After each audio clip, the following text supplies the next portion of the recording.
Hello, hello, hello. Welcome back to our announcement for LockDownCon 2. We are very excited to be back for our second year. Honestly, whenever we did this last year, we had no idea whether or not we would be coming back for a second year because I don't think myself or any of you probably had any expectation that we would be here a year later and still kind of coming down out of the pandemic lockdown. I mean, the good news is the vaccine is out. People are getting vaccinated, and those COVID numbers are coming down, and it's starting to look like that starting this fall, we'll be getting back to a normal, kind of a normal world, and we're going to see an actual physical Comic-Con in November. Of course, they're going to have a Comic-Con at home coming up in July. You know, of course, they followed us last year. We were very happy to be able to contribute our narrative design panel for them and had some wonderful folks there. But again, we weren't entirely sure whether we were going to need to do this again. But as the case was, we did need to have another one because the normal conventions weren't really happening yet, and so we said let's go ahead and host a second one. We certainly have the topics, we certainly have the people. And we had so much fun last year, and I have to say is for an event that we certainly hadn't been planning, but it was something that I kind of cooked up while I was in the hospital recuperating from an unrelated, a non-COVID related illness earlier last year. It was just something that kind of came to me, particularly when we were all looking at the fact that we're all going to be cooped up for a while. And that's when we decided to do LockDownCon 1. So again, I think we had a fabulous year last year, and I want to thank again all of the wonderful people who are hosts and our vendors who helped us out last year. So what we're doing today is obviously this is not the con itself. We're still more than a month out from that. The convention will take place during the weekend of the June 26th and 27th. Over the weekend. Last year we did three days. I've decided this time to trim it back just a little bit, simply because it was quite a bit for just myself and my wife to try to tackle, and also too is that I'm not going to try to do the film festival this year. We actually ran into some technical issues, largely having to do with soundtracks and the bots kind of shutting things down, and we didn't want to kind of mess with that this year. And so we just were to stick with the stuff that we know will work and that we know that will everyone will enjoy. And of course, again, our objective has always been is to provide Comic-Con level guests in something that's more like a homegrown convention. And so I'm very, very pleased that we've cooked up some really great topics again this year. I have some fantastic guests that have already confirmed that they're going to be with us. We're still confirming some more, but we've already got a number of panels fully filled up, and I'm really looking forward to sharing those with you. And so we will again kick off our convention on the morning of Saturday, June 26th. And our first panel at 10 a.m. is going to be the Indie Games Revolution.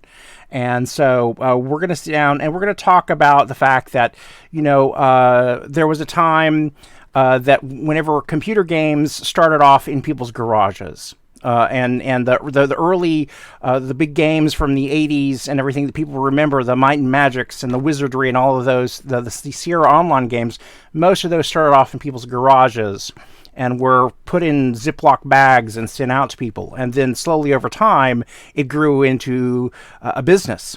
And and you had large corporations taken over, and millions of dollars being pumped into these things, and so it got to the point where you've got gigantic corporations running these things, millions of dollars, 3 or 4 year, some cases 5 year production cycles for like massively multiplayer games, and you can have a team of 300 people working on them.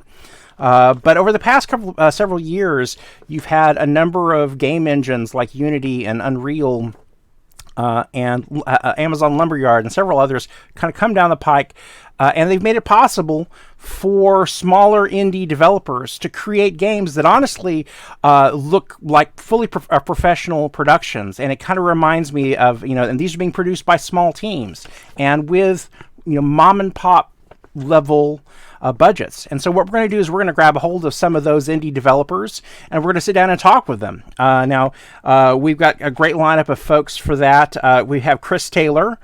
Chris Taylor and I are old buds. We worked together on a game called Dungeon Siege, and of course also Chris from Total Annihilation, which was of course the title he became really well known with. But he and I hooked up at a company called Cave Dog. Now, I've also got another associate of ours, also from Cave Dog, named Greg Mcmartin. He is with Interdimensional Games, has had a great game called The Consortium. And, of course, the great thing about both of these guys, I've worked with both of them before. With Greg, I helped work on Amen the Awakening, which was kind of an earlier version, an earlier idea of what the consortium became. But these are guys who, like myself, worked originally on AAA games. They had experience working on these big titles. And so and of course now they're working on indie titles. And so we're going to kind of talk about with them sort of about what their experiences are like going from doing those big AAA kind of games down to doing more simpler games. I'm also going to have Damian Mozetic. I always say his name incorrectly. I am so sorry. He has a game called Call of Seregnar. Of course, for those of you who have been following me or have been following Damian, it's a Betrayal at Krondor looking role-playing game. It's very it looks really exciting. I'm really looking forward to playing it. I've played the demo for it. I may actually end up doing a quest or two for him where it's kind of a cameo kind of thing or whatever. But it's really exciting because he's kind of recreated a role-playing game that looks like something from back in the 90s. And so it's going to be kind of fun to see how things go as he develops that. Of course, he has his own Patreon. I have Craig Ritchie joining us, who's working on a really cool game called Broken Roads, and Gil McLean on Odd Gods. These were both Australian developers, and they've got some really cool stuff if you like those sort of isometric role-playing games. From the again, so if you've played not Bard's Tale, but if you remember playing Baldur's Gate and games like that, Planescape Torment, these are going to feel kind of familiar to you. But anyway, great looking, exciting titles. Both of them are still on the verge of coming out. They'll be on Steam, and so I definitely think you want to keep your eyes on those. So anyway, that's a look at our first panel that's going to be coming up, and so that's going to be the Indie Games Revolution. That's 10 o'clock in the morning. Our first panel on Saturday the 26th. Our second panel is Other Worlds, Conversations with Epic Authors. And this panel, our basic kind of idea is that it's going to be a mixture. Last year we had an entire a panel of all fantasy authors. This time I'm going to mix it up a little bit, and we're going to have fantasy authors, horror, and sci-fi, and we're going to sit down and talk to them about our descriptions, while fantasy, sci-fi, and horror show us glimpses of far-off kingdoms, spooky old houses, or exotic alien planets, genre fiction often is rooted in issues and ideas that are a little closer to our everyday lives. We'll chat with our authors about what their amazing worlds and discuss the role that allegory might play in their various works of speculative fiction. And so, science fiction in particular has been really well known for using in alien situations or whatever, which are actually kind of help us talk in a way about ourselves. And the same thing's true in fantasy and in horror. And so we're going to talk about the connection between allegory and their fiction. And so our guest this year we have Alana C. Meyer, who is the author of The Poet King. Really wonderful author. and she had a Kirkus starred review for her The Poet King, which released last year. Unfortunately, right in the middle of the pandemic. Felt really terrible for her because the last book in her trilogy from Tor came out in the middle of the pandemic. So, of course, there wasn't much of the way of promotion, and they finally are dropping the paperback version of it earlier, just about last month or whatever. And so, anyway, fantastic trilogy. You should go pick it up. I can't recommend it enough.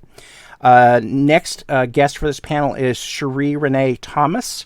She wrote a fantastic book called 9 Bar Blues, but of course she's not too long ago she was appointed as the editor for fantasy and science fiction magazine, and so anyway, she's an incredible publication, and I'm sure she'll have a lot to say on this particular topic.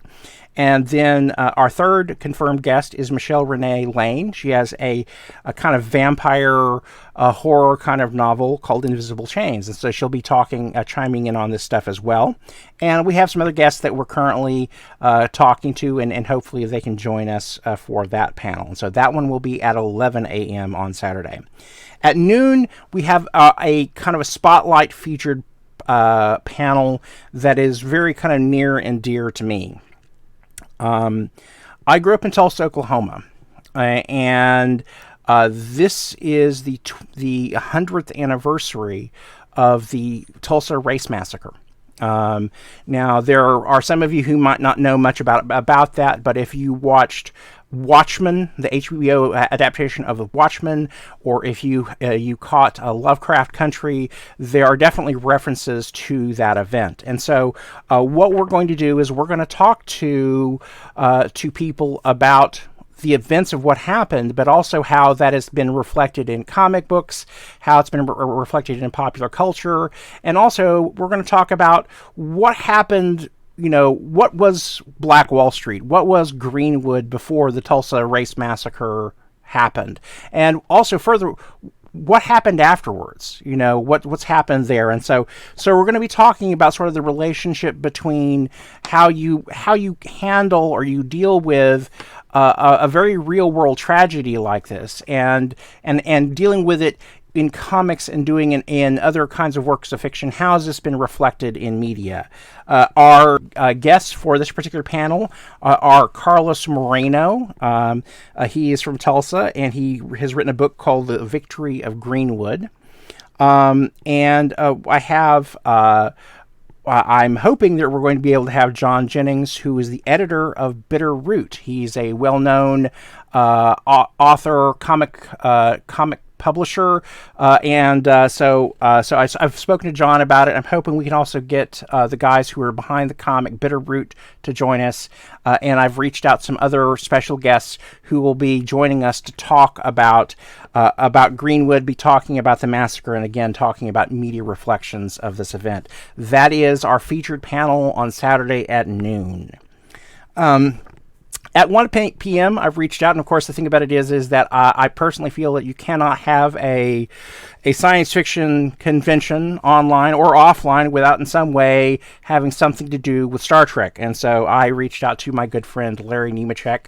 Larry and I have been good friends for a long time. We joined up, or we became friends through the Oklahoma City branch of Star, and so we have a panel that we're calling "But Is It Trek?" And so going back to whenever Star Trek: The Next Generation debuted, people have been debating about whether they were debating about whether Star Trek: The Next Generation. Well, I like it, or it's okay, but I don't feel like it's Star Trek.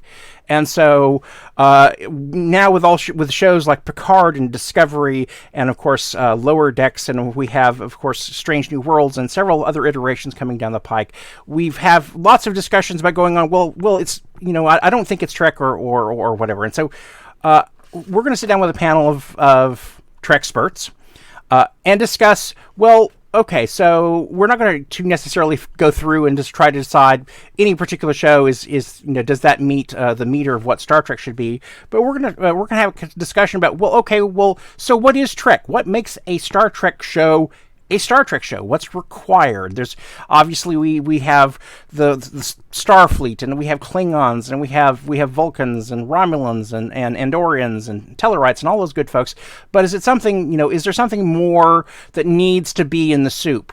And so we're going to talk to a panel of our friends who have been involved with the show, or at least prominent fans of the show, and talk about what are the critical ingredients that make a Star Trek series a Star Trek series. So again, Larry Nemechek who is Dr. Trek, he will be our kind of lead guest on this particular one, but we'll also have Dayton Ward, who has written several Star Trek novels, but he's also a consultant to the ongoing shows, and so he's someone who's actually been consulting with programs like Star Trek Lower Decks and with Star Trek Prodigy, and so he'll be having some input on there, and I have some other guests that I'm talking to as well that hopefully I can talk to coming and joining us this year.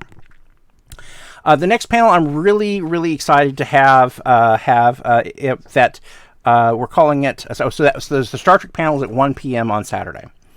The next panel is a science panel, and this is one of those things. Is like when you talk about we're defining what Star Trek is. Well, LockDownCon, we have certain stakes that we drive in the ground that we've been driving in the ground every year, and so we have panels on writing, we have panels on pop culture, but something that we want to feature every year simply because it was obviously a very important issue last year is science, is people understanding science and making sure that we're having something about actual science every year. And so this year our panel is called Beyond the Sky and Below the Sea. And the topic is largely about talking about exploration.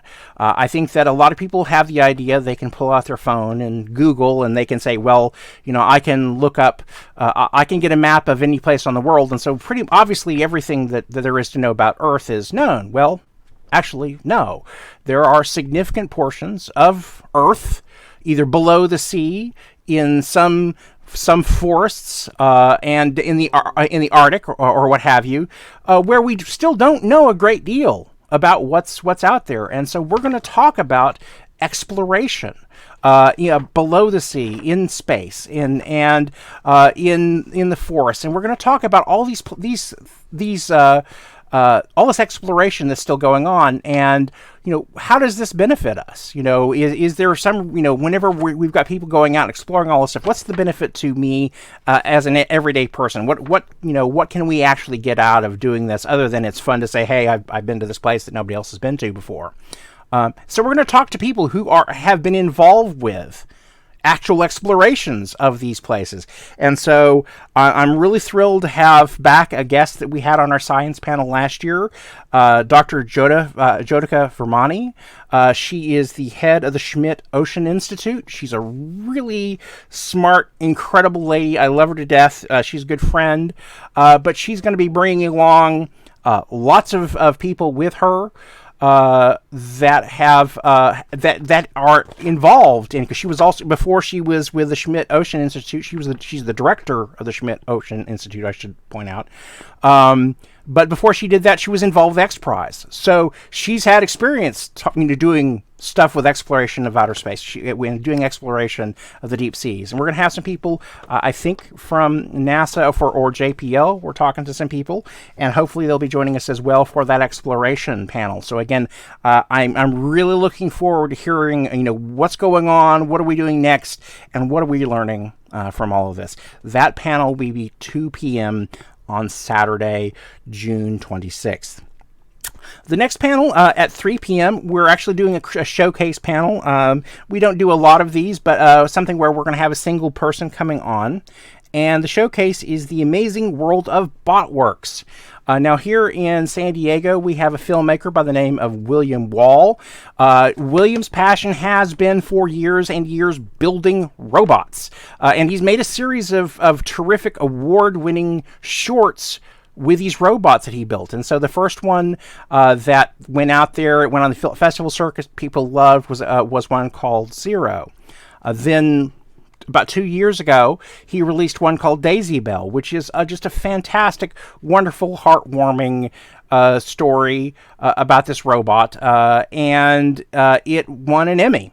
And then so recently he has decided that he's going to do a children's show with sort of, if you kind of imagine the Muppets, except instead of Muppets, you've got robots.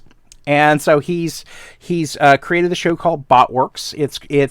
He's going to be pushing these out to YouTube, and so we're going to sit down. He's going to show us his robots. We're going to talk about how he builds them. He's going to talk about his passion for it, and maybe we'll get a chance to meet some of the characters from the show, and we get kind of our own preview, kind of a backstage tour of Botworks. And so that will be 3 o'clock p.m. on Saturday, the 26th. At 4 o'clock, we have a recurring panel that actually predates LockDownCon. We've been doing some version of this panel for Comic-Con for a number of years, but we're going to have our own lockdown version of it this year. And that is Heroes at the Mic. And so we love getting podcasters and getting in here to talk about their shows, because I like spotlighting different podcasters. And so we'll come in and talk about what their shows are and how they put them together, and give you an opportunity to discover some new podcasts to listen to. And so this year we have Alan Kaspar and Nick Watt from Retro Rents. Of course, their big thing is listening to, is playing through old classic computer games, and kind of doing reviews and chatting when they can with creators of those. And so Alan and Nick will be joining us for that. And then we have Jen Cobb with Goldie Thoughts. She was involved for a number of for quite a long time with a Wheel of Time podcast, and then recently she sort of went out on her own. She started off doing something about Betrayal at Krondor, so naturally we had a long conversation with her about Betrayal at Krondor, but she's going to be doing that, and she's going to be doing some other topics as well. And so looking forward to talking with her about her plans for her next one. And like some of these others, I have some other guests that we're talking to, and looking forward to making announcements as we go between now and June about who will be joining that particular panel.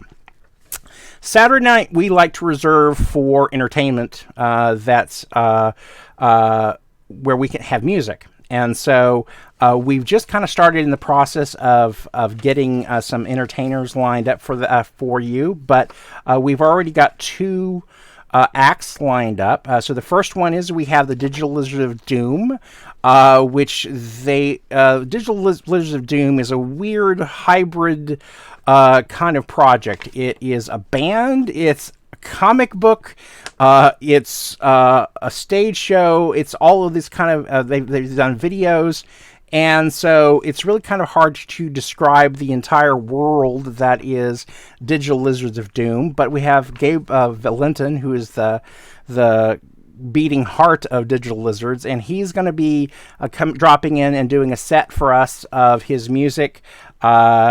I don't really know how to describe what genre you want to call this, because it's sci-fi, but it's rock and karate and lots of sort of 80s kind of references to things. But anyway, I think you might enjoy it. And then at 7 o'clock, we have a group called Father Howell. They call their category space prog. I think that if you like Pink Floyd, or just progressive rock from the 70s or whatever, I think you'll enjoy these guys a lot. I really have enjoyed listening to their stuff. And again, we'll be looking to fill out some more time slots between 5 and 10 o'clock. But that's our evening programming on Saturday. Sunday, we come back at noon, and our first panel of the day on Sunday is The Voice Biz. And so I know I have lots of friends and other people who are interested generically in voice acting. And so we're going to bring in some people who are professional voice actors, and we're going to talk about what the job is. How do you do it? How do you get gigs? What's the difference between being a stage actor and being a voice actor? And so comparing and contrasting things. But generally speaking, just give you sort of an insider's perspective of what is the job, how's it done, how do you get the gigs, and just give you a peek inside of what it is like to be someone who creates the voices for animation, for cartoons, for games, and by extension, probably we'll talk some about commercials and things like that too. But we'll talk about the sort of the voice acting world. Our panelists for that one are Mark Biaggi, who he's kind of a local star for doing voiceover stuff. He has a terrific non-voice acting movie kind of coming up with Beyond the Impact, and I don't know how much I can tell you about that, but there's some really exciting stuff that's going to be happening with that. But he's been in a number of computer games and stuff. He was a voice of several characters in Star Trek Online. We have Sarah Kennedy, who is an actress from Down Under, and she's did a game called Space Chickens in Space. But she's amazing. She's done pretty much everything under the sun when it comes to voice acting, so commercials and cartoons and games. She has done it all. And so for those of you who may be international, she may have some particular advice for you coming from Australia. So maybe things are done a little bit different down under, but I don't know, but we're going to find out whenever we have the talk with her during this panel. And we have, and as this will keep on coming up because again, we are still in the process of recruiting people for different panels. But anyway, so Sarah is going to be with us for that panel, and we'll have some other guests. And so that is at noon on Sunday, June the 27th. At 1 p.m. Is our comics panel. And so our generic kind of talking point for this one is called Across the Line, Comics in a Transmedia World. And so some of our authors or some of our writers or creators are people who have worked on comics that have been games, or they have worked on comics that became movies. And so we're going to chat with them about how much influence has the fact that their works may get turned into other things, or the fact that they've adapted from other things. How much has that sort of transmedia experience changed the way that they approach their comics? And of course, we'll just also talk very generically about how is it comic books get put together? What's the process? And so a fantastic, lineup of folks that we have with us again. Jeffrey Thorne. Jeff Thorne was with us last year. He's a fantastic guest. I always love having him. And so Jeff is the new one of the new writers for Green Lantern.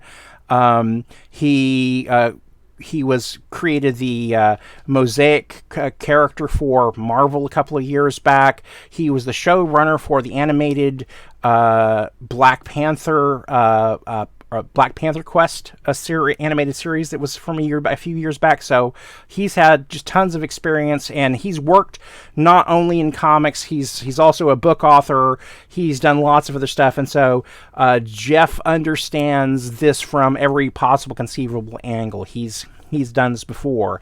The same thing's true of our next writer on this panel is Anne Toole. Anne has frequently been one of our panelists for the narrative design panel for games, but she has worked on television. She has a degree in ancient Egypt, and so she is an expert on a number of things. But she had a comic book for Horizon Zero Dawn, which of course is a comic book adaptation of the hit computer game, and so she will be here to discuss that as well. And again, I mentioned before, we're talking to John. I don't have 100% know that he'll be able to join us, but John, who was the editor for Bitterroot, and hopefully he might be able to bring along some of the other guys who were involved with Bitterroot to talk, about comics and crossing the line. Again, here's a case of Bitterroot actually recently got picked up by the lady who's the star of Watchmen, and the producer for that. She will be directing and producing the Bitterroot adaptation. And so again, hopefully we will have those guys to chat with you. The next panel is getting that novel done. I think that there are huge numbers of people out there who would like to write novels or interested in them. There's always the idea that everyone has a unfinished novel sitting in a drawer someplace, and so we want to encourage those of you who are interested in such things to get that novel out of the drawer and to get to work on it and get it finished. And so we're gonna talk with some authors about what are the kind of challenges they went through. I mean, are getting stuck in the second act, or they just have simple writer's block, or are there other issues that they've had to wrestle with. So we're going to chat with them about their own particular processes and challenges of getting things done. And so. Excuse me. Our first panelist is Desiree Duffy. She owns Black Chateau. Black Chateau is a kind of a public relations agency, but they're involved with publishing, and she's very much involved with encouraging writers and helping get books promoted and published and everything else. And so this is Desiree's. This is her department. This is what she does all the time. And so she, of course, is a novelist herself. And so I'm really looking forward to having her here. The next author is named Nev March. She wrote a fantastic book called Murder in Old Bombay. It's a mystery novel, and I wrote up a big review about it on my personal blog. It's been one of my favorite books I've read in a little while. I can't recommend it enough. But anyway, it was a fantastic book. And but she decided, she had another career that she's been doing for years and years, and she finally, from when I was reading about her stuff, it sounded like that she decided that she was finally going to kind of quit that job and sit down and write the novel, and she knocked it out of the ballpark. It's one of the best first novels I've ever read. So we're going to have Nev with us, and I'm looking forward to chatting with her. And again, we have some other authors that I'm talking to potentially join us for this particular panel. At 3 p.m., we have a panel called The Universal Appeal of Horror. And so what is it about horror things that attract us and continue to attract us? And so this is focused this is not just novels, but talking about novels and films and games and things like that. And so we're going to talk to some different folks about this. The first person on this panel is a good friend of mine, Miguel Rodriguez of the Horrible Imaginings Film Festival. Very smart guy, very knowledgeable guy. When it comes down to the horror genre, there are few people I know that know as much about it as Miguel. And just smart guy and amazing. He's a fantastic interview, a fantastic guy to talk to. He's super passionate about horror. And so we're going to have him come in and talk about it. And he recently started a book club. I think it might be for Dread Central. I apologize if I'm getting that wrong. I should have written that down here. But anyway, so he when it comes to horror, there are a few people that are as much of an expert as Miguel is. We're also going to have James Aqualone. And recently he's I think one of the editors for Weird Tales magazine. Or I don't know if he's the editor or one of the editors for Weird Tales magazine. But he recently had one of the biggest Kickstarter successes ever for his anthology of classic monsters unleashed. And of course, we're talking about the classic monsters from Universal. And so it's this really cool anthology. All these stories, they're going to be talking about Frankenstein and the Mummy and the werewolf and all these folks, these old kind of classic monsters. So short stories, anthologies written about, new stories about these characters that will be in this anthology. And so again, it's called Classic Monsters Unleashed. I think they may be in their last day or couple of days on Kickstarter. So if you haven't checked it out or haven't kicked in, I'd suggest go hop on that right now because that looks like a really great book. I'm definitely going to be getting a copy of that myself. And again, Michelle Renee Lane, who I'd spoken about earlier in the Other Worlds panel, who wrote some vampire stuff. She'll also be here to talk about that. And once again, I have some other panelists I'm talking about, some really cool folks who I can hope that will come and join us to give their own perspectives about horror and why it has the enduring appeal that it does. And that panel is, again, 3 p.m. Sunday on the 27th. At 4 p.m., we have a panel about composing scores for games. Now, it's one particular talent to be able to sit down and write a really compelling theme for a game. It's that by itself can be challenging, and just coming up with something that's really exciting. But when you're composing for games, it really is its own particular animal, because you may have a particular phrase of music that someone is going to hear over and over and over again. They may hear it a dozen times, they might hear it 100 times in the course of playing the game. And so the trick is to write something that is interesting, but it is not so in your face that it becomes annoying and you just want to turn off the thing because I'm tired of hearing that song for the 300th time. And pieces of the song may not get played in particular order, because you might be playing along and then a battle starts, and so the music has to shift from the normal exploration music into battle music. And so how do I get from one thing to the other? How do I create music in such a way that we can fluidly move from one thing to another? And so we're going to talk to some composers about how do you do it? How do you create game music that is thematically interesting, doesn't get annoying, and also so that you can kind of turn them into sushi like that and still have it be an exciting and entertaining experience. And so we have Tony Manfredona, who I'd mentioned earlier. We're going to have Damian from Call of Seregnar. And so Tony, who is the composer for that, will be dropping in to talk about the music for that particular project. And we have some other folks that we're talking to as well that will be joining us for that panel. And then our last panel for the convention will be 5 p.m. on Sunday, and it's the Artist Showcase. And so my lovely wife, who is an art historian, and she's actually doing her master's in art history right now, is going to bring in a panel of professional artists and illustrators, and we're going to show off some of the pieces that they have. We're going to kind of talk about their techniques, and we're going to share about the things that inspire them. What makes them want to paint, or what kind of keeps them going while they're doing stuff. And so we're going to have kind of a really nice chat with some artists who are in the general vein of fantasy, horror, and sci-fi, and hopefully you get a chance to discover some art from folks you haven't seen before, and we'll have a really wonderful chat and learn more about the worlds that they've created. And so far we can confirm with Bruce Bernice and with Brian Fife.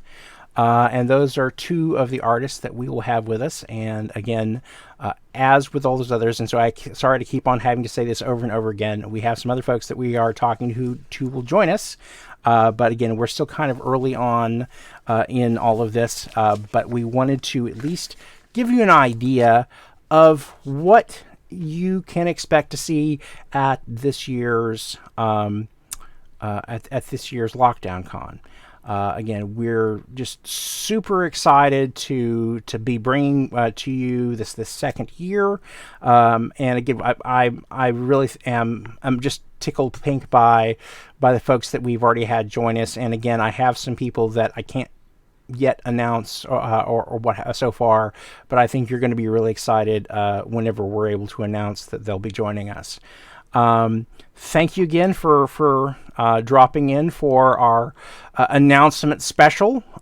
We will be starting to come back in about a week or so and giving you a little more information about each of our guests and any other information that comes up about the convention between now and then. I mean, some generals for those of you who might be dropping in and who didn't join us last year. It's the convention is totally free.